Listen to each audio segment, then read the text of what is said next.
We have some breaking news right now. Mass protests against Donald Trump and Elon Musk have broken out across the globe once again.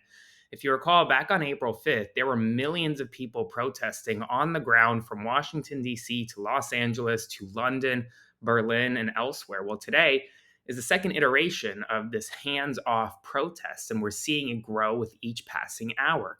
Here's the latest right now.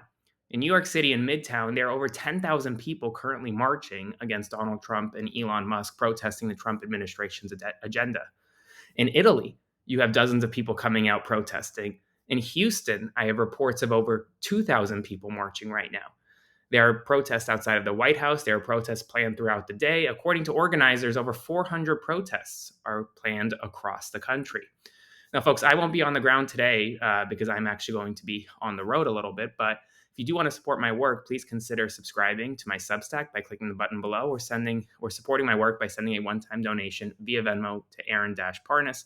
I'm still going to be keeping track of all the protests throughout the day, and I'll do a recap at the end of the night, depending on how big these protests actually get.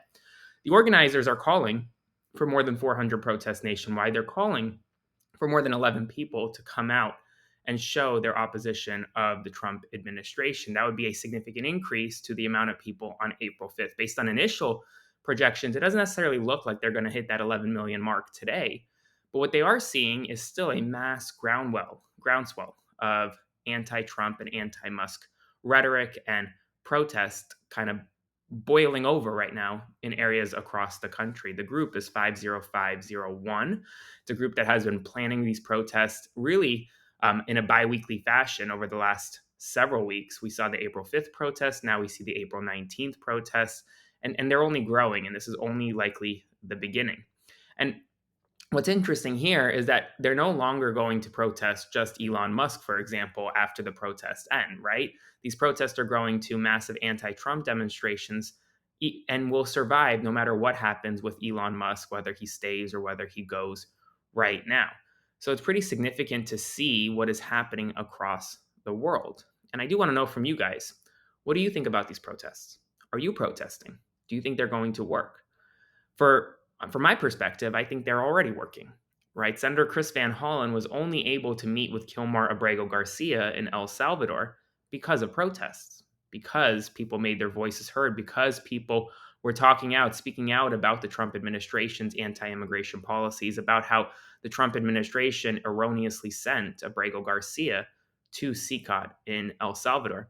Had people not protested, had people not spoken up, Kilmar Abrego Garcia's name would have never been in the news. People would have never known his story, and Senator Van Hollen would have never had the chance to meet him in person in El Salvador. And so it is clear that protests do work. Senator Cory Booker, in a more symbolic protest, took to the Senate floor and had a record 25-hour speech a few weeks ago, breaking the longest records, the record for the longest speech in Senate history. And after that, that really galvanized various parts of the Democratic Party. And after Senator Booker's speech, we saw more people speaking out, more members of Congress feeling comfortable speaking out against what they see as injustices within the White House, within the Trump administration. So it's interesting. It'll be interesting to see whether or not this groundswell of momentum continues past today. I mean, these protests today that we've seen so far are a little smaller than what we saw on April 5th. Will they get bigger? Possibly. We don't know yet. I'm sure they'll grow throughout the day. And once we get more information, I'll let you know. But right now, protests are breaking out across the world. And I will have updates every step of the way. So stay tuned. And I'll see you this evening, or I'll do an evening rundown of everything you missed.